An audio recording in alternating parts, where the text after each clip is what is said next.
तो चलिए आज की क्लास की शुरुआत करते हैं।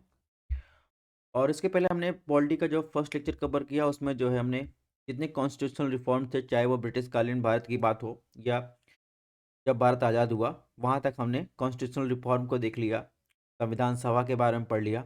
आज हम लोग देखेंगे एपिसोड 2 में पॉलिटी सेक्शन में देखेंगे संविधान की प्रस्तावना के बारे में पढ़ेंगे। इसके अलावा भाग 1 और भाग 2 को पढ़ेंगे। भाग 1 में क्या है, संघ और राज्य क्षेत्र की बात की गई, भाग 2 में नागरिकता की बात की गई है। ये लेक्चर इसलिए खास हो जाता है कि चाहे आप यूपी पीसीएस दे रहे हो, ठीक है, आरओ दे रहे हो या कोई अदर स्टेट का एग्जाम दे रहे हो, यहाँ तक इवन यूपीएससी का भी एग्जाम दे रहे हो, तो हम आपको बताएंगे कैसे आपको क्वेश्चन को टैकल करना है। और इस क्लास की खासियत ये है कि इसमें हम पीवाईक्यू के साथ साथ जो है टेस्ट पेपर भी इंक्लूड किए हुए हैं। तो आगे बढ़ने से पहले हम आपको बता दें, अगर आपको इस क्लासेस की जो है पीडीएफ आपको चाहिए तो आपको हमारा टेलीग्राम चैनल ज्वाइन करना पड़ेगा।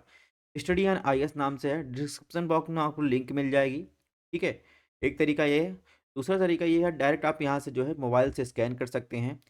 तीसरा तरीका है कि आप जो है डायरेक्ट सर्च कर सकते हैं। इसके अलावा हमारा फेसबुक पेज है, स्टडी ऑन यूपीएससी नाम से है, इसको भी ज्वाइन कर सकते हैं, इस पर भी आपको क्लासेस मिल जाएंगी।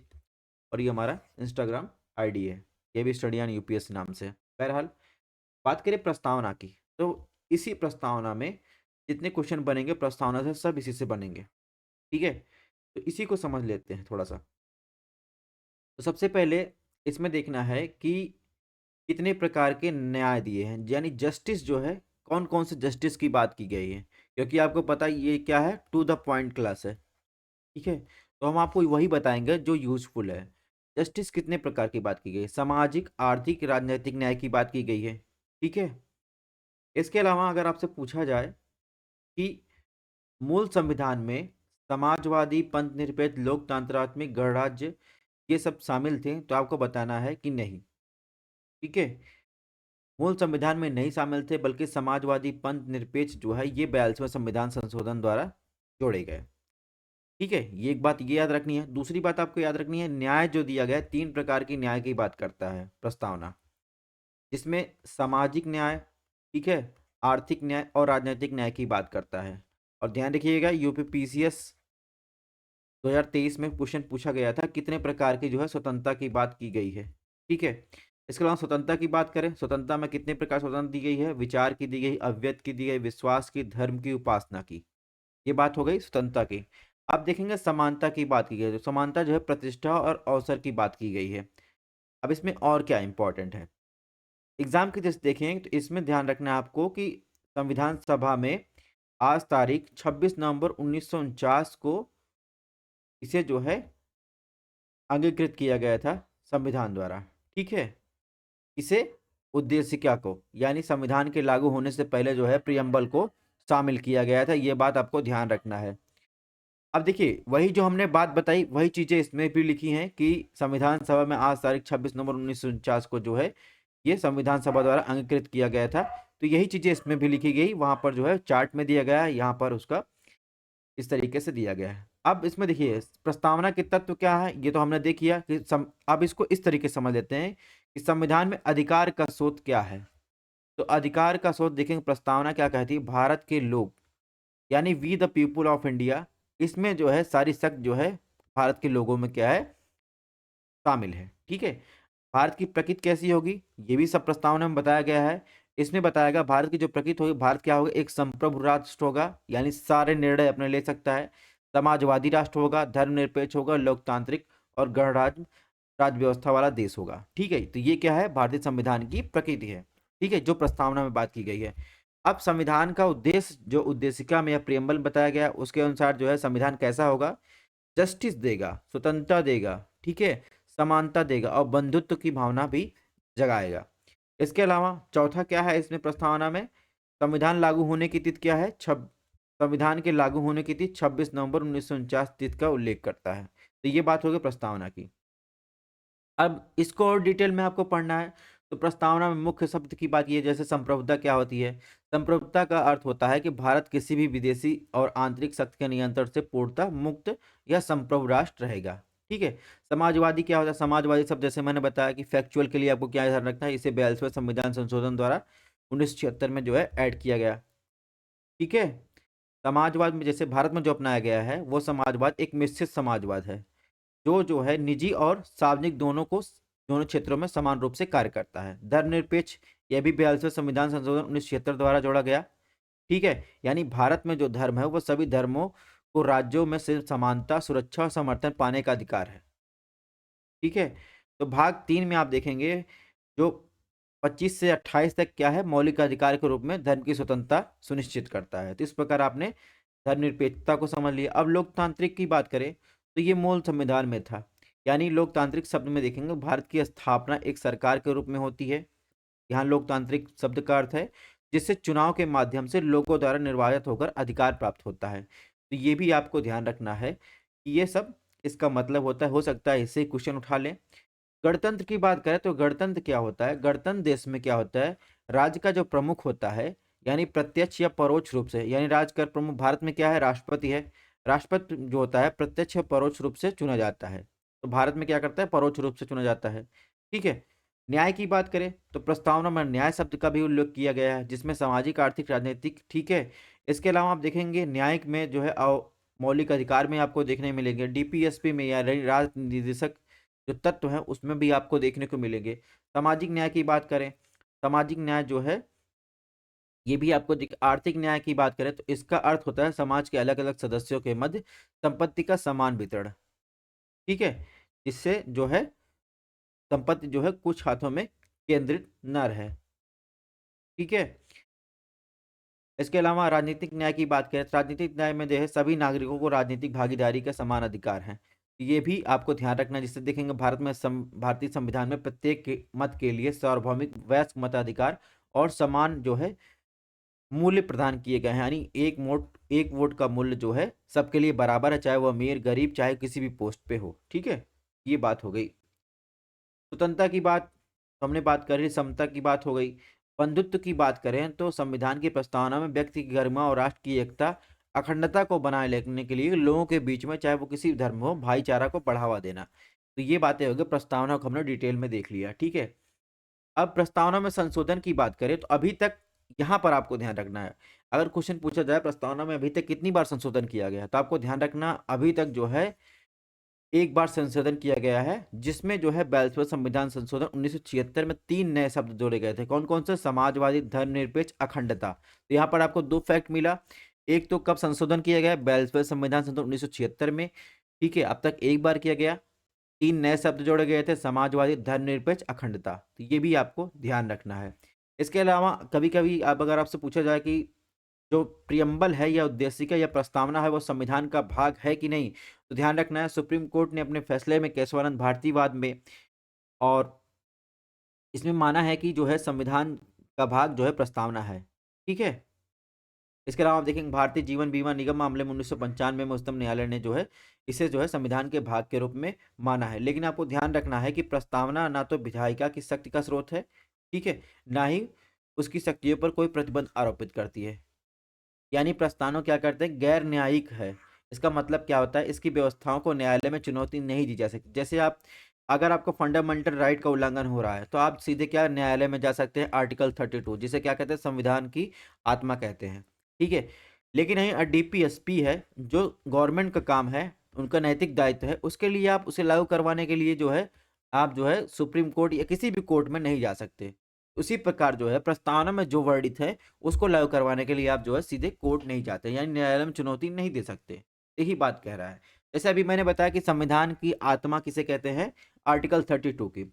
ये क्या कहते हैं, इसे जो है संवैधानिक उपचार कहते हैं। यानी आप अगर आपके जो है मूल अधिकार यानी फंडामेंटल राइट का उल्लंघन हो रहा है तो आप सीधे जो है सीधे सीधे आप सुप्रीम कोर्ट जा सकते हैं। ठीक है, तो बाबा साहब अम्बेडकर ने भी इसे क्या माना है, संविधान का हृदय माना है। लेकिन एक बात आपको ध्यान रखना, आपको रिजिड नहीं होना है। जैसे आपसे पूछ लिया जाए भारतीय संविधान में किस भाग को भारतीय संविधान की आत्मा कहा गया है, अगर उसमें प्रस्तावना, मूल अधिकार, निर्देशक तत्व, मौलिक कर्तव्य दिए गए हैं, तो ध्यान रखिएगा कहीं ना कहीं कहीं जो है कई एग्जाम में जो है ऐसे ऑप्शन दे देते हैं और कई एग्जाम ने जो है इसमें प्रस्तावना माना है। लेकिन सही क्या होगा, अगर ये ऑप्शन देता है तो आपको प्रस्तावना लगा के आना है।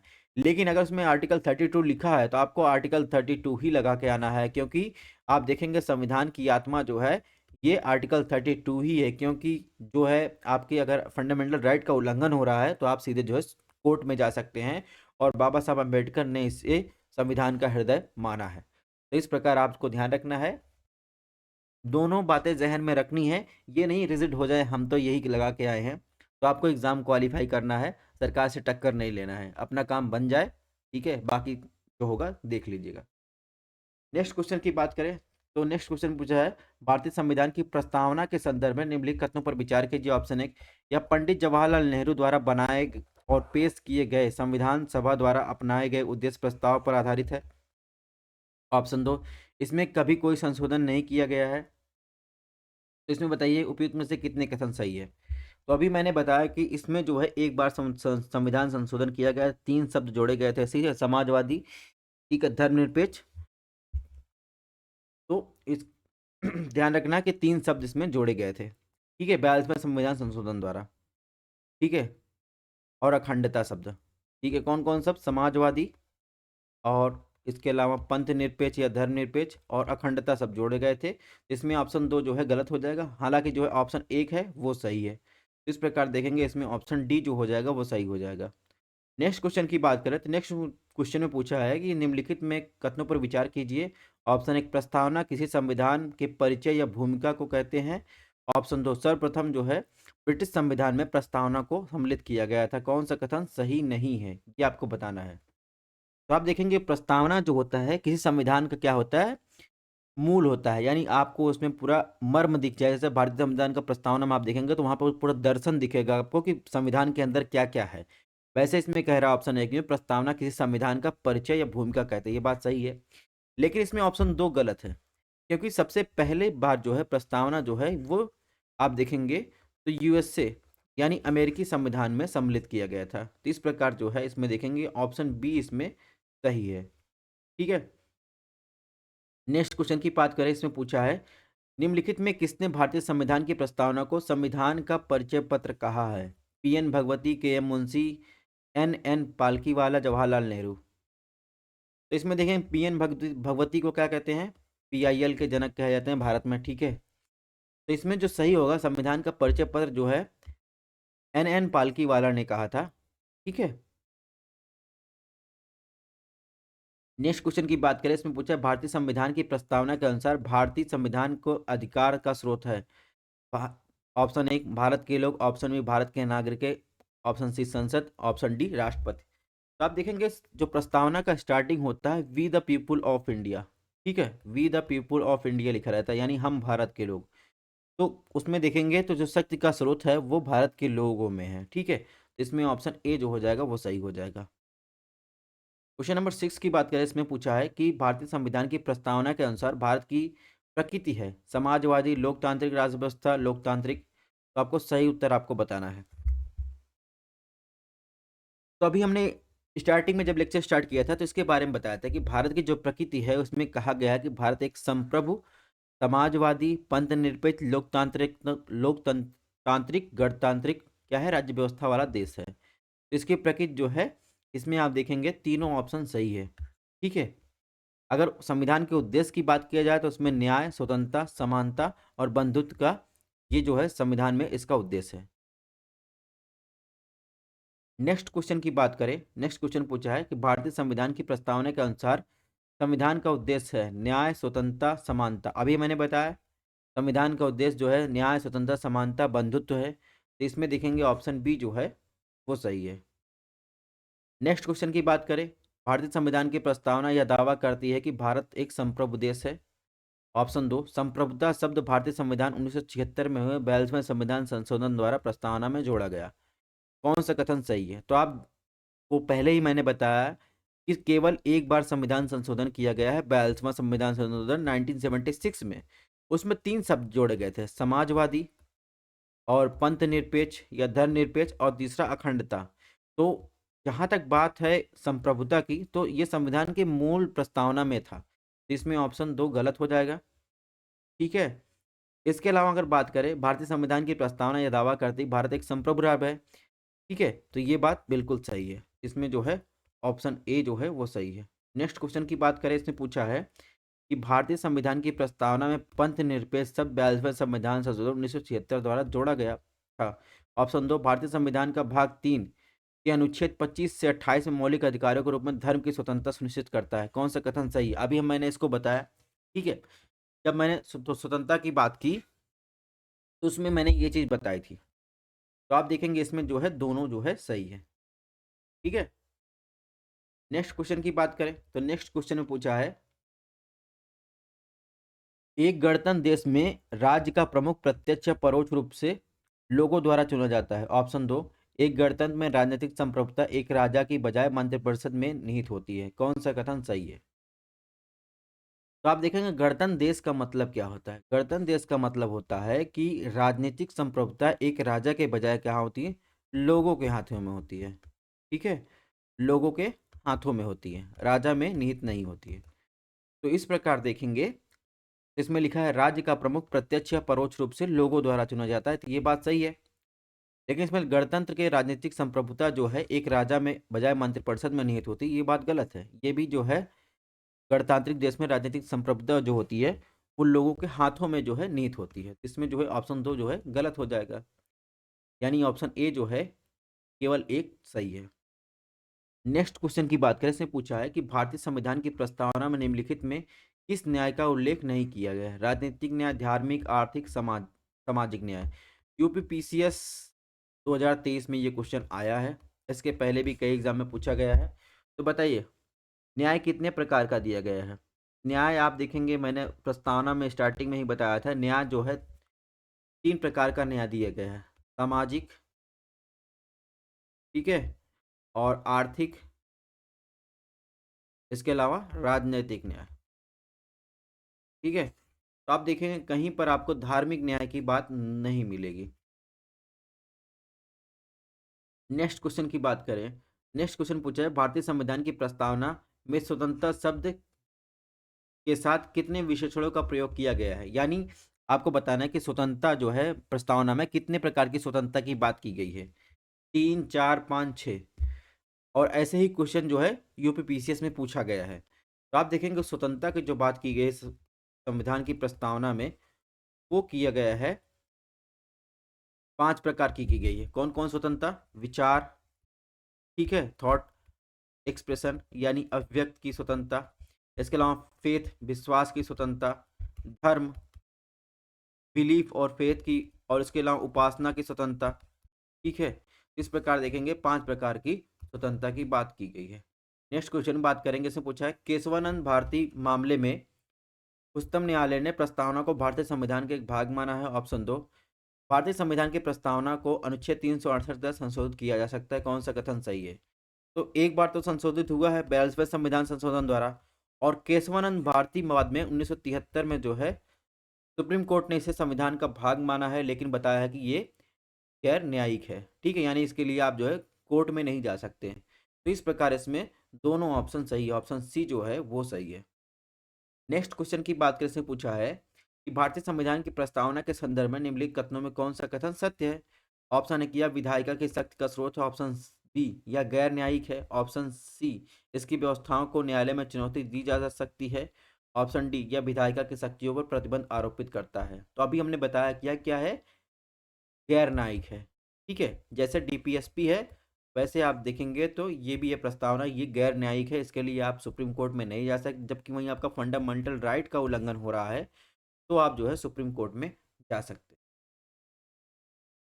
नेक्स्ट बात करें, इसमें पूछा है कथन दिया गया कार्ड दिया गया। ऑप्शन 1 में कथन दिया गया है, और में भारतीय संविधान के अनुसार भारत में सर्वोच्च सत्ता लोगों के हाथ में है। कारण बताया गया है कि भारतीय संविधान में प्रस्तावना इस बात की पुष्टि करता है कि भारत एक लोकतांत्रिक देश है।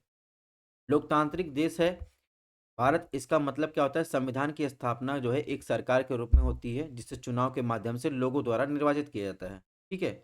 और प्रस्तावना में आप देखेंगे कि भारत को एक लोकतांत्रिक देश बताया गया है जिसमें सर्वोच्च सत्ता किसकी होगी, we the people of India. इसमें जो है ऑप्शन बी है वो सही है, ठीक है। अब प्रस्तावना से इतर एक क्वेश्चन है, ये क्वेश्चन कभी कभी पूछ लिया जाता है कि भारतीय संविधान सभा में कुल कितनी महिला सदस्य थी, 15, 17, 22, 29। क्या आपको इसके नाम भी पता है? तो आप देखेंगे भारतीय संविधान सभा में कुल जो है 15 महिला सदस्य थी, और उनके बारे में डिटेल में यहाँ पर दिया गया है। अब आपकी जिम्मेदारी बनती है इसको आपको पढ़ के जाना है, ठीक है, संविधान सभा में कौन कौन सी महिला सदस्य शामिल थी और वो क्या थी, तो फैक्चुअल इंफॉर्मेशन आपको देख के जाना है। तो ये बात हो गई प्रस्तावना की। अब हम लोग बात करेंगे भारतीय संविधान की अनुसूचियां की। तो भारतीय संविधान की मूल जो उसमें था, मूल संविधान था, उसमें 8 अनुसूची थी, लेकिन वर्तमान में कितनी, 12 अनुसूची। पहली अनुसूची में क्या है, क्वेश्चन देखिए फैक्चुअल ऐसे ही पूछा जाएगा कि इस अनुसूची में क्या लिखा गया है। पहली अनुसूची में क्या है, भारतीय संघ घटक राज्य और संघ शासित प्रदेशों यानी क्षेत्रों का उल्लेख किया गया। द्वितीय अनुसूची में क्या है, इसमें भारत राज्य व्यवस्था के विभिन्न पदाधिकारियों के वेतन भत्ते और पेंशन का उल्लेख किया गया है। ध्यान रखना है, राष्ट्रपति के वेतन भत्ते और पेंशन का उल्लेख इसमें नहीं किया गया है। तीसरा क्या है, तीसरी अनुसूची क्या है, विभिन्न पदाधिकारियों के पद ग्रहण के समय ली जाने वाली शपथ का उल्लेख किया गया है। ठीक है, अब उसमें कौन कौन से अधिकारी हैं, इसको आपको पढ़ लेना है। चौथी अनुसूची में क्या है, इसमें लिखा है विभिन्न राज्यों और संघ शासित प्रदेशों में राज्यसभा के प्रतिनिधित्व का विवरण की बात की गई है। पांचवी अनुसूची में क्या है, इसमें विभिन्न क्षेत्रों में SC ST के प्रशासन और नियंत्रण के बारे में उल्लेख किया गया है। छठी अनुसूची में आप देखिए कौन कौन से राज्य शामिल हैं, तो इसमें जो है असम, मेघालय, त्रिपुरा, मिजोरम राज्यों की जो शेड्यूल ट्राइब जनजातियां, ट्राइबल कम्युनिटी है, उनके प्रशासन के बारे में प्रावधान करता है।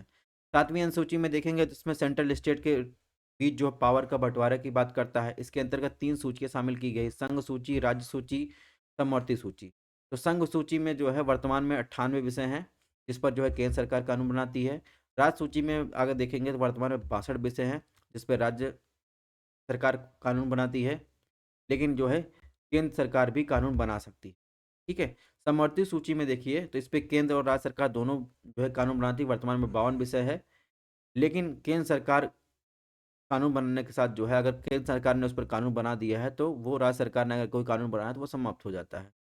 ठीक है, इसके अलावा समवर्ती सूची जो है ये विषय लिया गया है ऑस्ट्रेलिया से, ये भी आपको ध्यान रखना है। नेक्स्ट क्वेश्चन की बात करें, आठवीं अनुसूची में क्या है। आठवीं अनुसूची में आप देखेंगे तो संविधान द्वारा मान्यता बाद 22 प्रादेशिक भाषाओं का उल्लेख किया गया है। अब आपको ध्यान रखना है, इसमें जो है मूल रूप से 14 भाषाओं का स्थान था। 8 भाषाएं बाद में जोड़ी गई। कब जोड़ी गई, 1967 में 21वें संविधान संशोधन द्वारा। ठीक है, सिंधी भाषा जोड़ी गई। इसके बाद जो है देखेंगे कोंकणी, मणिपुर, नेपाली भाषा जो है 71वें संविधान संशोधन 1992 जोड़ा गया। फिर इसके बाद 2003 में आप देखेंगे 92 संविधान संशोधन द्वारा बोडो, डोंगरी, मैथिली, संथाली भाषा जोड़ी गई। ये चीज़ें आपको ध्यान रखना है और उन 22 भाषाओं की लिस्ट भी आपको ध्यान रखनी है। 9वीं अनुसूची में आप देखेंगे संविधान में यह अनुसूची प्रथम संविधान संशोधन द्वारा 1951 में जोड़ी गई है। और ये किससे संबंधित है, मेन बात ये है, इसके अंतर्गत आप देखेंगे राज्य द्वारा संपत्ति के अधिग्रहण विधियों का उल्लेख किया गया है। ठीक है, वर्तमान में यह अनुसूची 284 अधिनियम शामिल है। इसमें लिखा 9वीं अनुसूची में सम्मिलित किसी भी विषय को न्यायालय में चुनौती नहीं दी जा सकती। तो ये चीज़ें भी आप ध्यान रखना है। लैंड रिफॉर्म मुद्दा था, जब पहला संविधान संशोधन किया गया था तो उसको 9वीं अनुसूची में डाल दिया गया था। ठीक है, 10वीं अनुसूची में क्या है, इसमें जो है दल बदल से संबंधित प्रावधान है। ठीक है, उसके आधार दिए गए हैं और ये 52वें संविधान संशोधन द्वारा 1985 में जोड़ा गया था। 11वीं अनुसूची में क्या है, तो 73वें संविधान संशोधन द्वारा 1993 में जो है पंचायती राज संस्थाओं को जोड़ा गया जिसमें 29 विषय प्रदान किए गए हैं। 12वीं अनुसूची में आप देखेंगे 74वें संविधान संशोधन 1993 द्वारा इसमें शहरी क्षेत्र के लिए स्थानीय स्वशासन की व्यवस्था की गई जिसमें 18 विषय प्रदान किए गए हैं। ठीक है, तो ये हमने आपको अनुसूची के बारे में बताया और अनुसूची से क्वेश्चन 100% आते हैं। अब क्वेश्चन सॉल्व कर लेते हैं। पहला क्वेश्चन का आंसर बताइए। पहला क्वेश्चन पूछता है भारतीय संविधान की निम्न में से किस अनुसूची में विभिन्न राज्यों और संघीय क्षेत्रों के राज्यसभा के प्रतिनिधि जो रिप्रेजेंटेशन है उसका विवरण दिया गया। ऑप्शन ए प्रथम अनुसूची, ऑप्शन बी द्वितीय अनुसूची, ऑप्शन सी तृतीय अनुसूची, ऑप्शन डी चौथी अनुसूची। तो बताइए इन चारों में से किस में जो है बताया गया है कि राज्यसभा में सीटों का रिप्रेजेंटेशन जो होगा उसके बारे में बात की गई है। चलिए कमेंट बॉक्स में आंसर बताइए। तो इसमें देखेंगे पहली अनुसूची किससे संबंधित है, पहली अनुसूची जो है राज्य और उसके यूटी से संबंधित है। दूसरी अनुसूची जो है भारत के राज्य सरकार राज्य व्यवस्था से संबंधित है।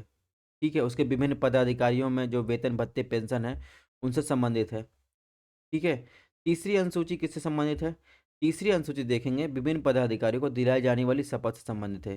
लेकिन चौथी अनुसूची की बात करें, चौथी अनुसूची जो है राज्यसभा में जो सीटों का रिप्रेजेंटेशन है उससे संबंधित है। ये चीजें आपको ध्यान रखना। तो इसमें क्या सही हो जाएगा? Option D.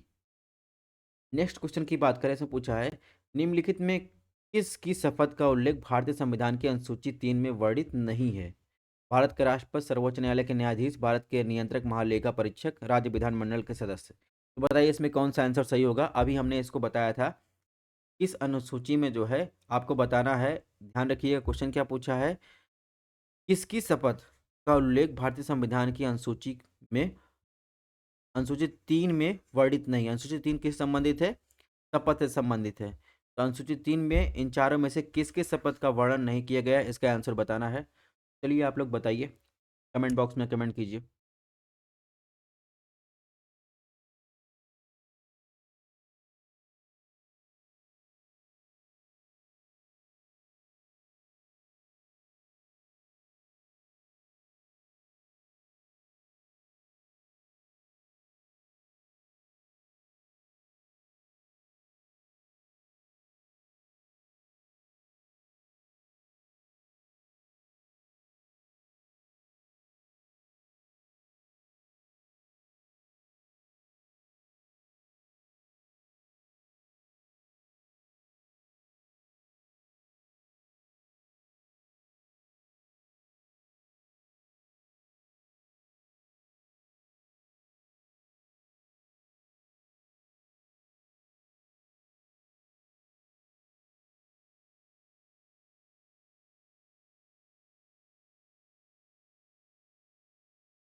हाँ तो जल्दी कमेंट बॉक्स में बताइए इसका आंसर क्या होगा, इन चारों में से कौन सही होगा। तो आप देखेंगे भारत के राष्ट्रपति का जो शपथ का उल्लेख है वो अनुसूची यानी शेड्यूल 3 में वर्णित नहीं है, जबकि कहाँ है?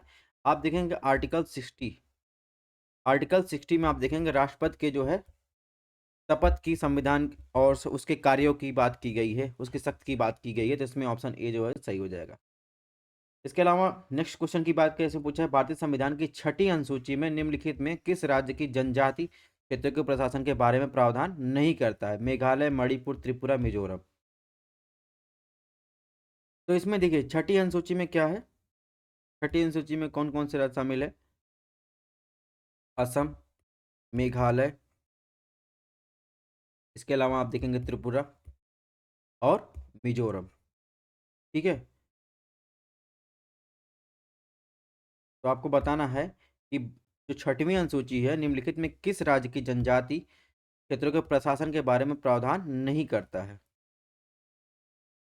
तो बताइए कौन सा राज्य है? इसमें आप देखेंगे मणिपुर जो है उसके प्रशासन की बात नहीं करता, छठवीं अनुसूची। नेक्स्ट क्वेश्चन की बात करें, नेक्स्ट क्वेश्चन पूछा है वर्ष 1976 में 42वें संविधान संशोधन के माध्यम से राज्य सूची के 5 विषयों को समर्थित सूची में स्थानांतरित किया गया था।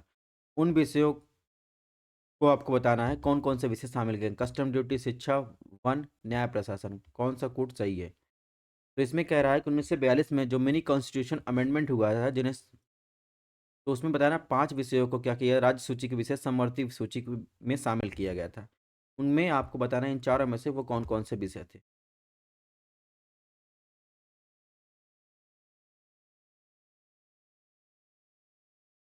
तो इसमें देखेंगे जो सम्मिलित विषय थे, इसमें शिक्षा, वन और न्याय प्रशासन। इसमें ऑप्शन बी जो हो जाएगा वो सही हो जाएगा। यहाँ तक देखेंगे बैंकिंग, मुद्रा, परमाणु ऊर्जा, विदेश मामले, रक्षा, रेलवे, पोस्ट, टेलीग्राफ, आयकर, कस्टम ड्यूटी। ये देखेंगे तो ये संघ सूची में आते हैं। ठीक है। नेक्स्ट क्वेश्चन की बात करें, इसमें क्या पूछा है, भारतीय संविधान की 8वीं अनुसूची के संदर्भ में निम्नलिखित कथनों पर विचार कीजिए। ऑप्शन ए, इस सूची में मूल रूप से 16 भाषाओं को स्थान दिया गया था। ऑप्शन दो, वर्तमान में से 22 भाषाएं हैं। तो मैंने बताया था कि मूल रूप से संविधान में कितनी भाषाओं का स्थान दिया गया था? 14। 8 बाद में जोड़ा गया था, टोटल 22 हुई। इसमें ऑप्शन 1 जो है गलत हो जाएगा। ठीक है। नेक्स्ट क्वेश्चन की बात करें, उसने पूछा भारतीय संविधान की 10वीं अनुसूची को कब शामिल किया गया? 1985, 1988, 1992, 1993।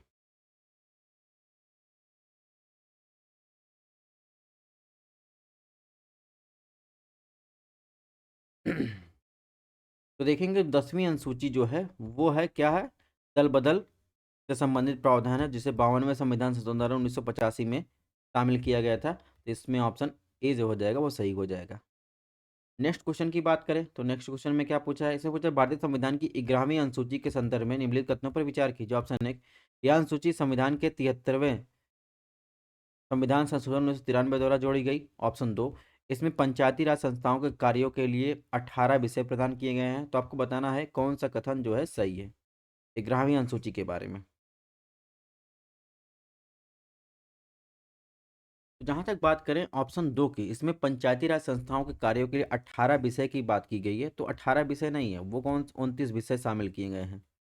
ठीक है, 73वें संविधान संशोधन, जबकि वहीं आप देखेंगे 74वें संविधान संशोधन द्वारा जो अर्बन एरिया में जो है स्थानीय प्रशासन की बात करता है, उसमें जो है 18 विषय की बात की गई है। तो इस प्रकार आप देखेंगे इसमें केवल और केवल ऑप्शन 1 जो है सही हो जाएगा। नेक्स्ट क्वेश्चन की बात करें, इसमें पूछा है निम्नलिखित में कौन सी भाषाएं भारतीय भाषा की 8वीं अनुसूची में सम्मिलित है? असमिया, कश्मीरी, उर्दू, कोंकणी। तो आप देखेंगे ये चारों भाषाएं शामिल हैं।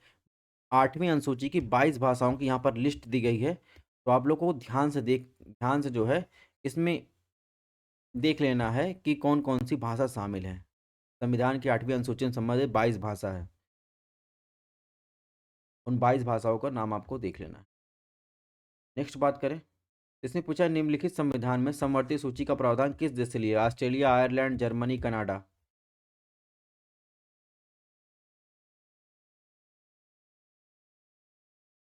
आयरलैंड से देखेंगे तो डीपीएसपी। ठीक है, कनाडा से एक सशक्त संघ की स्थापना के लिया गया है। इसका ऑस्ट्रेलिया से जो है क्या समवर्ती सूची का प्रावधान लिया गया है। अब हमने शेड्यूल को देख लिया, यानी अनुसूची को देख लिया। अब भारत के संविधान में देखेंगे प्रथम भाग को। पहले भाग के संबंध से संघ और उसका राज्य क्षेत्र। अब यहाँ से आपका जो है पहला भाग स्टार्ट हो रहा है। भाग प्रथम, संघ और उसके राज्य क्षेत्र की बात करेंगे। ठीक है, अनुच्छेद 1 में देखेंगे तो क्या नाम है, संघ का नाम तथा उसका राज्य क्षेत्र। इन अनुच्छेदों को ध्यान से देखिएगा, ऐसे ही क्वेश्चन मिलान वाले पूछे जाते हैं। यूपीपीसीएस में पूछा गया क्वेश्चन है। आर्टिकल 2 में क्या है, नए राज्यों का प्रवेश या स्थापना। आर्टिकल 3 में क्या है, नए राज्यों का निर्माण और वर्तमान राज्यों के क्षेत्र और सीमाओं के नामे में परिवर्तन। आर्टिकल 2, आर्टिकल 3 दिमाग में क्लियर करके चलिएगा, हमेशा से क्लियर कर लिया। आर्टिकल 4 में क्या है, आर्टिकल 4 में है पहली अनुसूची और चौथी अनुसूची के संशोधनों, अनुपूरक परिणामिक विषयों को बंद करने के लिए आर्टिकल 2, आर्टिकल 3 के अधीन बनाई गई विधियां। ये नहीं याद रहे, आर्टिकल 2, आर्टिकल 3 आपको ध्यान रखना है। आर्टिकल 1 के अनुसार आप देखेंगे इसमें 3 श्रेणियों में वर्गीकृत किया गया है, ये भी आपको ध्यान रखना है। राज्य क्षेत्र, संघ क्षेत्र और ऐसे क्षेत्र जिन्हें भारत सरकार के द्वारा भविष्य में अधिग्रहित किया जाना है, यानी शामिल किया जाना है। ठीक है, अब यहाँ पर देखिए नोट को हाईलाइट किया गया है। इसमें क्या लिखा गया है, भारत का संघ में केवल केवल भारतीय राज्य शामिल है, जबकि भारत के क्षेत्र केंद्र शासित प्रदेश में भारत सरकार द्वारा अधिग्रहित किए जा सकने वाले भूमि क्षेत्र भी शामिल है। आर्टिकल 2 क्या दर्शाता है, ये भी हमको देखना है। इसमें देखेंगे ऐसे विदेशी राज्य क्षेत्र जो संविधान के अनुच्छेद 1(3) के तहत अर्जित किए जाने के पश्चात भारत के राज्य क्षेत्र का अंग बन जाते हैं, उन्हें जो है आर्टिकल 2 के अंतर्गत जो है विधि बनाकर संघ में शामिल किया जा सकता है। ये भी आपको ध्यान रखना है। और यहाँ पर देखिए मेन की पॉइंट यहाँ पर दिया गया है, अगर आर्टिकल 2 के अंतर्गत किसी बाहरी क्षेत्र को भारत के राज्य क्षेत्र में शामिल किया जाता है, उस समय संसद का अनुच्छेद 2 के तहत ऐसे कार्य करने के लिए शर्तें भी लगा सकती है, वह उचित जो भी वह उचित समझे। ठीक है, आर्टिकल 3 के अनुसार देखेंगे संसद जो है विधि द्वारा जो है आप देखें किसी राज्य में उसका राज्य क्षेत्र अलग करके दो या दो से अधिक राज्यों भाव को मिलाकर अथवा किसी राज्य क्षेत्र को किसी राज्य के भाग के साथ मिलाकर एक नए राज्य का निर्माण कर सकेगी। ये सब क्या होगा, आर्टिकल 3 के अंतर्गत ये काम चलेगा। ठीक है, अब इसमें क्या क्या कर सकती है, आर्टिकल 3 के अंतर्गत जो है संसद क्या कर सकती है, किसी राज्य का क्षेत्र बढ़ा सकेगी, हम इसको इसलिए बता रहे हैं डिटेल में, अगर आपको बोरियत लग रहा हो कि क्या पढ़ा रहा है तो इससे क्वेश्चन बने हैं, इसलिए हम पढ़ा रहे हैं, ठीक है। अगर आपको भरोसा ना हो तो यूपीपीसीएस का क्वेश्चन जाके देख सकते हैं। किसी राज्य का क्षेत्र बढ़ा सकेगी, किसी राज्य क्षेत्र को हटा सकेगी, किसी राज्य की सीमाओं में परिवर्तन कर सकेगी, किसी राज्य के नाम परिवर्तन कर सकेगी। तो ये सब जो आर्टिकल 3 के अंतर्गत जो है ये सारी चीजें होंगी। अब इसमें और डिटेल में आपको थोड़ा सा जानने की जरूरत है, क्योंकि इसमें पूछा है इस संदर्भ में संविधान में शर्तें क्या शामिल है। यानी सब पहला शर्त यह है, किसी राज्य के निर्माण में वर्तमान राज्यों के सीमा परिवर्तन के लिए कोई भी विधेयक बिना राष्ट्रपति की सिफारिश से संसद के किसी भी सदन में प्रस्तुत नहीं किया जा सकता। यानी अगर जो है राज्य के निर्माण और वर्तमान राज्य की सीमा में परिवर्तन करना होगा तो राष्ट्रपति की सिफारिश आवश्यक है। ये एक फैक्ट हो गया, ये भी आपको ध्यान रखना है। ऑप्शन 2 की बात करें, दूसरी शर्त की बात करें तो इसमें इसमें यदि विधायक द्वारा किसी राज्य क्षेत्र की सीमा नाम में परिवर्तन का प्रस्ताव प्रस्तावित किया जाता है तो राष्ट्रपति उक्त राज्य विधानमंडल के विधायक को विचारार्थ भेजेगा। ठीक है, मेन की पॉइंट यही है। नेक्स्ट बात करें आर्टिकल 4 में। आर्टिकल 4 में आप देखेंगे तो आर्टिकल 2 आर्टिकल 3 के अंतर्गत किए गए कोई भी परिवर्तन आर्टिकल 368 के तहत संशोधन नहीं माना जाएगा। ये दूसरा कीवर्ड है, ये भी आपको ध्यान रखना है। यानी इस प्रकार का जो भी संशोधन जो भी प्रस्ताव रहेगा वो कोई भी कानून एक सामान्य बहुमत या साधारण विधायी प्रक्रिया द्वारा पारित किया जाएगा। उसके लिए 368 का जो है संवैधानिक संशोधन आवश्यक नहीं है। ठीक है, जिसमें विधानमंडलों की जो है सहमत आवश्यकता होती है, संसद में विशेष बहुमत से प्राप्त किया जाता है, तो इसकी आवश्यकता नहीं है। अब चलिए इससे संबंधित क्वेश्चंस को देखते हैं। इससे संबंधित क्वेश्चन की बात करें, इसने पूछा है भारतीय संविधान के संदर्भ में निम्नलिखित कथनों में कौन सा युग्म सुमेलित है। आर्टिकल 1 संघ का नाम, उसके राज्य क्षेत्र। आर्टिकल 2 नए राज्यों का निर्माण। आर्टिकल 3 नए राज्यों के प्रवेश की स्थापना। तो आप देखेंगे इसमें जो है आर्टिकल 2 और आर्टिकल 3 को रिवर्स कर दिया गया। आर्टिकल 2 का संबंध है नए राज्यों का प्रवेश और स्थापना से, आर्टिकल 3 का संबंध नए राज्यों के निर्माण से। इस प्रकार इसमें ऑप्शन ए जो है यानी केवल एक जो है सही होगा। तो ऐसे ही आपको निगाह जो है एकदम टिका के जो है क्वेश्चन को सॉल्व करना है ताकि गलत ना होने पाए, और निगाह टिका के इस जो है इस पीडीएफ को पढ़ना है। ठीक है, भारतीय संविधान के अनुच्छेद 1 के अनुसार भारतीय क्षेत्र को वर्गीकृत यानी क्लासिफिकेशन किया जा सकता है। राज्य के क्षेत्र में, संघ राज्य क्षेत्र में। ऑप्शन डी ऐसे क्षेत्र जिन्हें किसी भी समय भारत सरकार के द्वारा अधिकृत किया जा सकता है। तो इस प्रकार आप देखेंगे, अभी मैंने बताया तो ये तीनों ऑप्शन सही है कि आर्टिकल 1 के अंतर्गत जो है 3 प्रकार के जो है कैटेगरी बनाई गई। नेक्स्ट क्वेश्चन की बात करें, इसमें पूछा है किसी राज्य के नाम में परिवर्तन के लिए भारतीय संविधान निम्नलिखित में किसे शक्ति प्रदान करता है। संबंधित राज्य की विधानसभा को, संबंधित राज्य विधानमंडल को, संसद को, राष्ट्रपति को। तो आप देखेंगे किसी राज्य का नाम परिवर्तन करने के लिए या भारतीय संविधान में किसे शक्ति प्रदान करता है, संसद को ऐसी शक्ति दी गई है। ठीक है, नेक्स्ट क्वेश्चन की बात कैसे पूछा है, भारतीय संविधान के अनुच्छेद 2-3 के अंतर्गत किए गए कोई भी परिवर्तन संविधान के अनुच्छेद 368 के तहत संशोधन माना जाता है। अभी मैंने क्या बताया, आर्टिकल 4 में क्या लिखा था, ऐसा कोई संशोधन अगर किया जाता तो आर्टिकल 2-3 को अंतर्गत तो ये संविधान संशोधन नहीं माना जाएगा। तो ऑप्शन 1 जो है गलत हो जाएगा। ऑप्शन 2 की बात कैसे पूछा, भारतीय संविधान का अनुच्छेद 3 नए राज्यों का प्रवेश और स्थापना का उपबंध करता है। तो इसमें देखेंगे ये भी जो है गलत है। आर्टिकल 3 नहीं करता है, बल्कि कौन करता है, आर्टिकल जो है 2 करता है। ठीक है, इस प्रकार इसमें ऑप्शन बी जो है वो सही हो। इस प्रकार हमने जो है संविधान के प्रथम भाग को देख लिया। अब आज के लास्ट भाग को देखेंगे, भाग 2 भारत की नागरिकता। ठीक है, भारत की नागरिकता से संबंधित देखेंगे तो अनुच्छेद 5 से लेकर 11 तक प्रावधान है। ठीक है, यानी आर्टिकल 5 में दिया गया संविधान के प्रारंभ पर नागरिकता। आर्टिकल 6 में दिया गया पाकिस्तान से भारत के माइग्रेशन करने वाले कुछ व्यक्तियों को नागरिकता का अधिकार। आर्टिकल 7 में दिया गया पाकिस्तान के माइग्रेशन करने वाले कुछ व्यक्तियों के नागरिकता का अधिकार। और इसके अलावा अगर बात करें पाकिस्तान को प्रव्रजन करने वाले कुछ व्यक्तियों का अधिकार, आर्टिकल 8 में बात किया गया भारत के बाहर रहने वाले भारतीय मूल के कुछ व्यक्तियों की नागरिकता का अधिकार। आर्टिकल 9 में दिया गया है विदेशी राज्य की नागरिकता स्वेच्छा से अर्जित करने वाले व्यक्तियों का अधिकार ना होना। आर्टिकल 10 में क्या दिखा है, नागरिकता के अधिकारों का बना रहना। आर्टिकल 11 में संसद द्वारा नागरिकता के अधिकार का विधि द्वारा रेगुलेशन। ये चीज़ें आपको ध्यान रखनी है। अब बात करेंगे नागरिकता प्राप्ति का अधिकार क्या है। ये तो बात कर ही ली, भाग 2 में आर्टिकल 5 से 11 तक दिया गया है।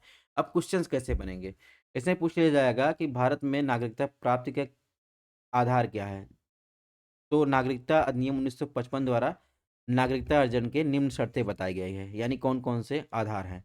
एक तो जन्म के आधार पर, दूसरा वंशक्रम के आधार, तीसरा पंजीकरण द्वारा, तीसरा जो है चौथा देसी कर द्वारा, यानी किसी अन्य देश की जो है आप नागरिकता लेना चाहे।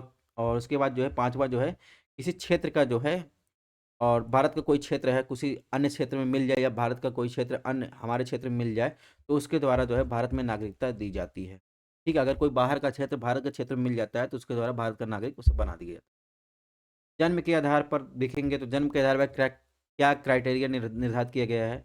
तो जिसका जन्म 26 जनवरी 1950 यानी संविधान लागू होने के पश्चात हुआ हो, वो जन्म से भारत का नागरिक हो। किंतु इस नियम के दो अपवाद हैं। पहला, विदेश के राजनीतिक कर्मचारियों के भारत में उत्पन्न होने वाले बच्चे। द्वितीय, दूसरा क्या है, शत्रुओं के अधीन भारत के किसी राज्य क्षेत्र में उत्पन्न होने बच्चे।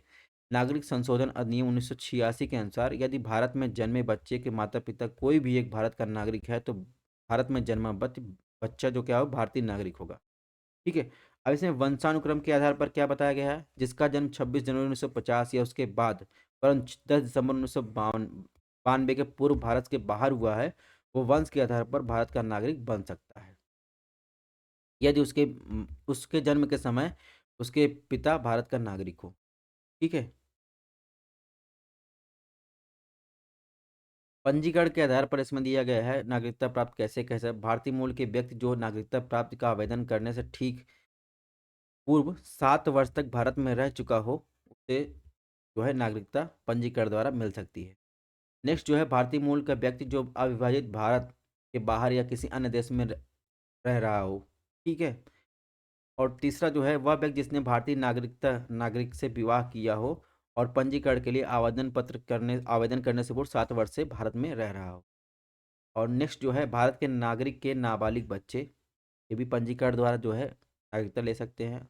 नेक्स्ट है भारतीय नागरिकों को पत्नियां, ये भी भारतीय नागरिकता ले सकती है पंजीकरण द्वारा। देसी कर द्वारा ये मतलब क्या होता है, एक व्यक्ति जो है देसी कर द्वारा नागरिकता प्राप्त करने योग्य रखता है। तो ये कुछ शर्तें दी गई हैं, इसको आपको पढ़ लेना है। या कोई क्षेत्र जो है भारत में शामिल हो जाए, यानी कोई भूभाग भारत के क्षेत्र में शामिल होता है, तो भारत सरकार अपने राजपत्र में असूचित करके आदेश के माध्यम से घोषणा कर सकती है और भारत के नागरिक बन सकते हैं। ठीक है। उन्हें जो है किस चीज़ से भारत का नागरिक माना जाएगा, ये भारत सरकार घोषणा करेगी। नागरिकता समाप्त क्या होती है, उसका आधार क्या होगा। नागरिकता का अगर कोई व्यक्ति परित्याग कर दे, छोड़ देता है, दूसरे देश की नागरिकता स्वीकार कर लेता है। तीसरा क्या है, नागरिकता से वंचित किया जाता है। ठीक है।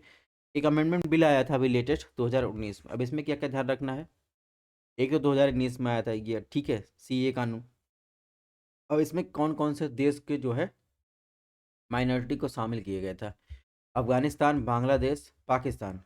वहाँ से आए हुए हिंदुओं, सिखों, बौद्धों, जैनियों, पारसियों, ईसाइयों को अवैध प्रवासी नहीं माना जाएगा, यानी वो वहाँ पर माइनॉरिटी है। ठीक है। इसके अलावा इन लोगों को केंद्र सरकार को विदेशी अधिनियम 1946, भारत में प्रवेश अधिनियम 1920 में भी छूट प्रदान होगी। ठीक है, तो ये भी आपको ध्यान रखना है।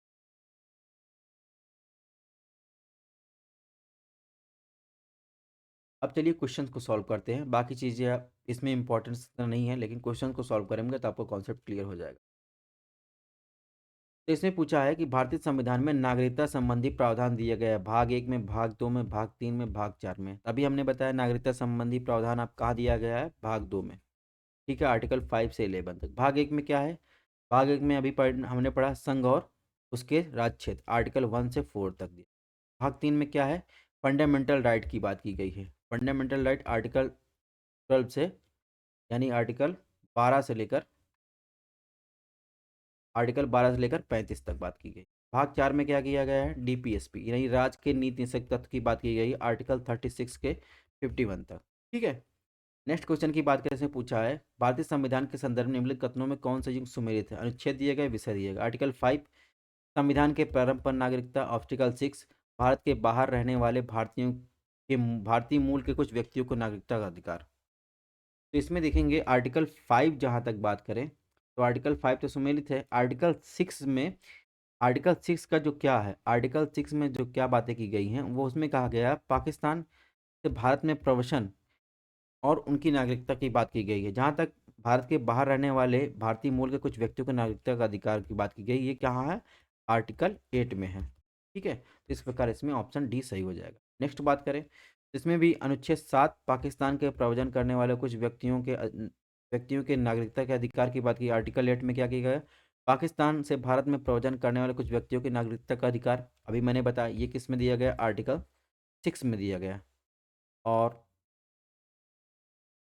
ठीक है, और इसके अलावा ऑप्शन ए जो है सही है, इसमें ऑप्शन ए सही हो जाएगा। तो जस्ट रिवर्स कर दिया गया है, यानी मैंने इतने टाइप के क्वेश्चन इसलिए दिए गए हैं ताकि आपका कॉन्सेप्ट क्लियर हो जाए। अगर आपको पढ़ के ना क्लियर हो रहा हो तो क्वेश्चन सॉल्व करके कॉन्सेप्ट क्लियर हो जाए। नेक्स्ट क्वेश्चन की बात करें, इसमें पूछा भारतीय संविधान के निम्नलिखित में किस अनुच्छेद में नागरिकता के अधिकार का विधि द्वारा विनियमन किए जाने संबंधी प्रस्ताव दिया गया है। तो जब मैंने पहला स्लाइड पढ़ाया नागरिकता का, तो उसमें मैंने बताया कि आर्टिकल जो 11 है वो संसद द्वारा नागरिकता के अधिकार को विधि द्वारा रेगुलेट करती है। ठीक है, तो ये चीज़ें आपको ध्यान रखनी है। नेक्स्ट बात करें, इसने पूछा नागरिकता अधिनियम 1955 के अनुसार भारत की नागरिकता प्राप्ति का आधार क्या है, जन्म, वंशक्रम, देशीकरण। तो आपको बताना कौन सा सही है। अभी मैंने बताया नागरिकता अर्जन जो है जन्म से की जाती है, वंश के आधार पर की जाती है, पंजीकरण द्वारा की जाती है, इसके अलावा देशीकरण द्वारा की जाती है, यानी किसी देश आप अगर आप भारत के नागरिकता ले लेते हैं। इसके अलावा क्षेत्रीकरण, यानी कोई क्षेत्र जो है भारत में शामिल हो जाता है तो उसके आधार पर नागरिकता दी जाती है। इस प्रकार देखेंगे, बहरहाल इसमें एक दो तीन तीनों सही है। नेक्स्ट बात करेंगे, इसमें पूछा है भारत में निम्नलिखित में कौन सा जन्म के आधार पर नागरिकता प्राप्ति के अपवाद हैं। ऑप्शन है यदि विदेश के राजनीतिक कर्मचारी भारत में उत्पन्न होने वाले बच्चे। ऑप्शन दो, शत्रुओं के अधीन भारत का किसी राज्य क्षेत्र में उत्पन्न होने वाले बच्चे। कौन सा कथन सही है। तो अभी हमने बताया, इसकी चर्चा भी की थी, तो आपको बताना है इसमें कौन सा सही है। यहाँ पर देखिए इसका एक्सप्लेनेशन लिखा गया है, 26 जनवरी 1950 या उसके पश्चात यानी उसके बाद जन्म भारत का नागरिक होगा, किंतु इसके दो अपवाद हैं। ठीक है, पहला क्या है, विदेश के राजनीतिक कर्मचारियों के भारत में उत्पन्न होने वाले बच्चे। दूसरा क्या है, शत्रुओं के अधीन भारत के किसी राज्य क्षेत्र में उत्पन्न होने वाले बच्चे। ठीक है, तो इस प्रकार इसमें देखेंगे, इसमें जो है ऑप्शन सी जो है, एक और दो दोनों सही है। नेक्स्ट क्वेश्चन की बात करें, नेक्स्ट क्वेश्चन में क्या पूछा गया है, निम्नलिखित में कौन सा पंजीकरण के आधार पर भारतीय नागरिकता प्राप्त कर सकता है। ऑप्शन है कि यदि भारत के नागरिक के नाबालिग बच्चे।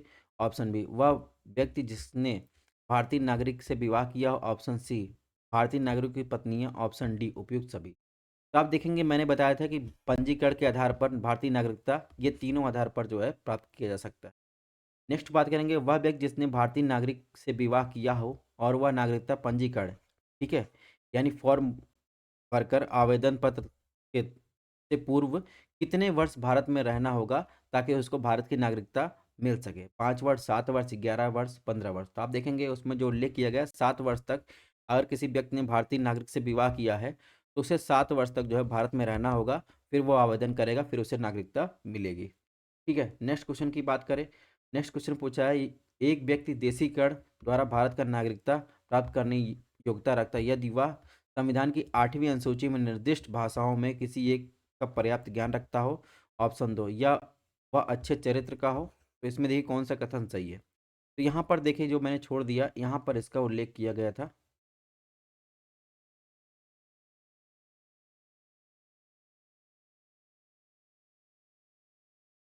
देखिए उसका उल्लेख जो है यहाँ पर किया गया था, इस क्वेश्चन का आंसर आप देखेंगे।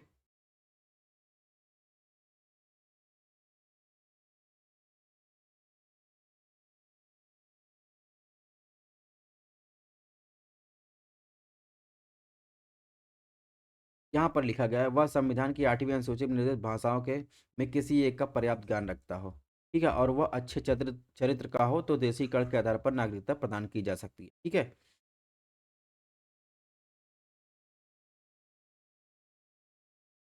तो इस प्रकार आप देखेंगे इसमें ऑप्शन सी जो हो जाएगा वो सही हो जाए। नेक्स्ट क्वेश्चन की बात करें, इसमें पूछा है भारत नागरिकता संशोधन अधिनियम 2019 में निम्नलिखित में किस देश के अल्पसंख्यक समुदाय को विशेष छूट प्रदान नहीं करता है? अफगानिस्तान, चीन, बांग्लादेश, पाकिस्तान। तो आप देखेंगे इसमें चीन की कोई डिस्कस नहीं किया गया, इसमें अफगानिस्तान, बांग्लादेश और चीन की बात, सॉरी, बांग्लादेश और पाकिस्तान की बात की गई, चीन की बात नहीं की गई, इसमें ऑप्शन बी सही। नेक्स्ट क्वेश्चन की बात करें, इसमें पूछा है अनिवासी भारतीय यानी एनआरआई। एनआरआई क्या होते हैं? जो भारतीय नागरिक, भारतीय पासपोर्ट धारक होता है, परंतु किसी कार्य विशेष के कारण पिछले वित्तीय वर्ष के दौरान 180 दिनों तक कम से कम भारत में रहता हो। ठीक है। और एनआरआई जो होता है, जो पासपोर्ट में उल्लेखित अपने निवास स्थान के निर्वाचन के साथ क्षेत्र में मतदान कर सकता है, ये भी आपको ध्यान रखना है। तो बहरहाल एनआरआई की बात कर रहा है। इसने पूछा है ये भारतीय पासपोर्ट धारक होते हैं, ऑप्शन दो, ये लोकसभा चुनाव में मतदान नहीं कर सकते हैं। इसमें देखेंगे एनआरआई जो होते हैं वो भारतीय लोकसभा के निर्वाचन क्षेत्र में अपने क्षेत्र में मतदान कर सकते हैं। ठीक है, ऑप्शन दो गलत हो जाएगा। और ये क्या होते हैं? पासपोर्ट धारक होते हैं। तो इस प्रकार आप देखेंगे इसमें जो है कौन सा जो है, सॉरी, कौन सा, वे लोकसभा के चुनाव में मतदान नहीं कर सकते, तो अपने निवास स्थान के निर्वाचन क्षेत्र में मतदान कर सकते हैं। ठीक है, एनआरआई।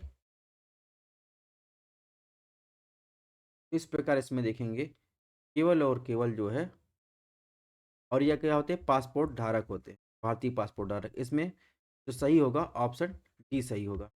ठीक है।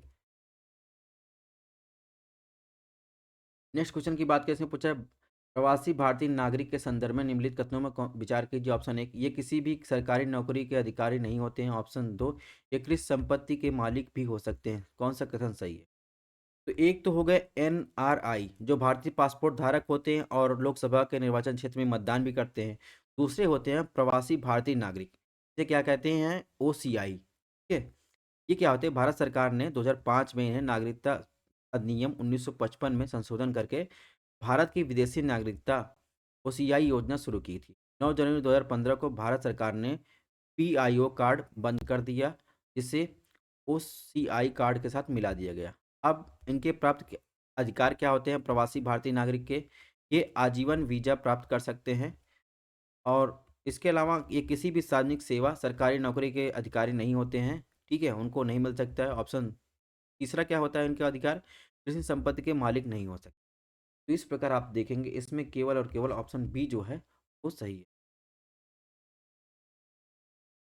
सॉरी, ये किसी भी सरकारी नौकरी के अधिकारी अधिकार नहीं रखते हैं, ये बात भी सही है। ये कृषि संपत्ति के मालिक हो सकते हैं, ये बात जो है गलत है। इस प्रकार इसमें ऑप्शन बी जो होगा वो सही। ठीक है। थैंक्स फॉर वॉचिंग, मिलते हैं नेक्स्ट लेक्चर में। अगर आपने आर ओ का हमारा जो है प्रीवियस ईयर का क्वेश्चन पेपर एनालिसिस नहीं देखा है, तो आप लोग जाके देख सकते हैं। 2013 2014 के हमने सारे क्वेश्चन सॉल्व करवा दिए। नेक्स्ट जो है 2016 में जो एग्जाम हुआ उसके क्वेश्चन सॉल्व करवाएंगे। स्टे ट्यून, अपने हेल्थ का ध्यान रखिएगा। मिलते हैं नेक्स्ट क्लास में। क्लासेस पसंद आ रही हो तो आप चैनल को सब्सक्राइब भी कर सकते हैं और लाइक भी कर सकते हैं।